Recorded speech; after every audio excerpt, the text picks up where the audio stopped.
So I'm having one of those moments in which I can't even remember if I reviewed Miss Peregrine's Home for Peculiar Children. Like, I'm pretty sure there's a review on my blog, but did I ever talk about it on here? Seriously, this video is titled Hollow City Review, and I can't remember. I mean, I remember the book. I remember quite a bit about it.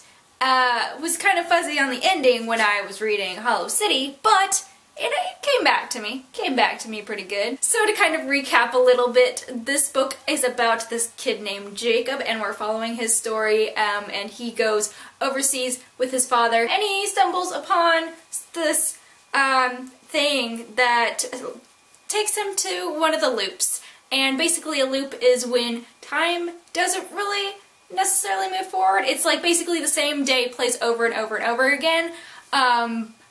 But, you know, different things can happen. It's just the same day in history over and over again.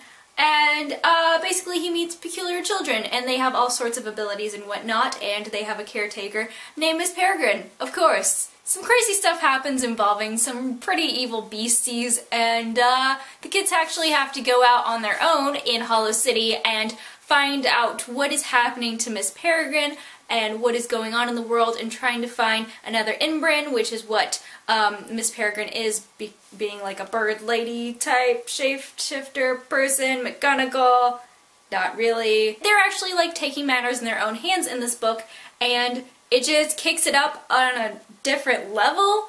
Oh my goodness, like seriously, the first book I thought was pretty good. I read it in a day. It was alright.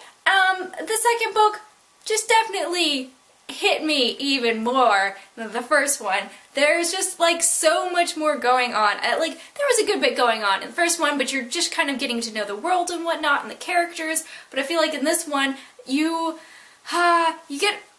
already know who those characters are, but you get a better sense for who they are, but also like just getting them in a different way?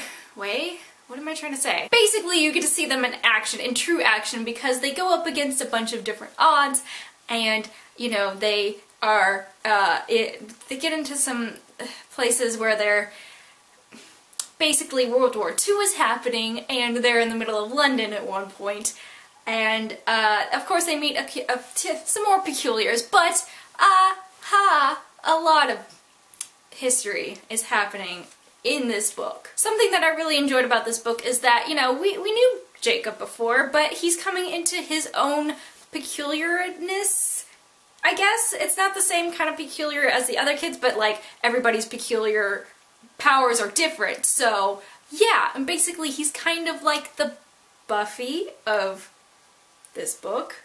Can I say that? Because they're like, oh yeah, you're the Holocaust killer kind of thing. I'm looking at my notes because I am professional. And with the worlds, they step into different loops, kind of like how Jacob got into the loop of these peculiar children. They can go into other loops as well. Non-peculiars can't, but if you are a peculiar, you can go into the different places and different stuff, and that kind of brings up some interesting things in the story as far as how peculiars interact with regular human beings. Of course, in this book you have all sorts of crazy pictures, including a building that had been frozen from the inside out, which ties into the story because there is a peculiar who kind of accidentally did that. It's just really cool to see Ransom Riggs continue to tie these insane pictures into the story. And let's talk about that ending. Like, oh my...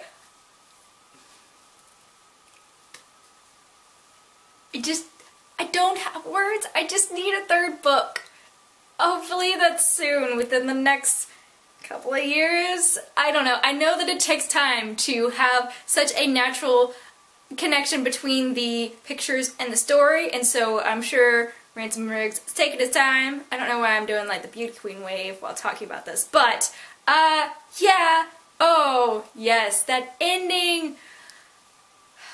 I have so many feelings. Also, to kind of like backtracking a bit back to kind of characters and things like this is more like about relationships and stuff like that. But I like Jacob's relationship with Emma. They both like because there's such an age difference, not in like appearance, but actually like she's like super old actually, and it's brought up, and she brings up the fact that, you know, he should probably go back home, and there's that thought of like, I should go back home, I should just go back to my family because they probably miss me a lot, and his contemplating like why he should stay or why he should leave, and bringing out his, I assume it's an iPhone or smartphone of some sort, because he talks about, you know, kind of reaching into his pocket and touching the screen of his phone and modern technology that we have today, and just kind of being like, this is not useful in this time loop that's happening in, you know, whenever time. You do have all this stuff going on that is like warlike and things, and so thinking about that and thinking about history, it was just really cool. So that's my review of Hollow City by Ransom Riggs. You should definitely go pick up this book as soon as possible. Links below to get to that. And I hope you all have a great day and keep reading.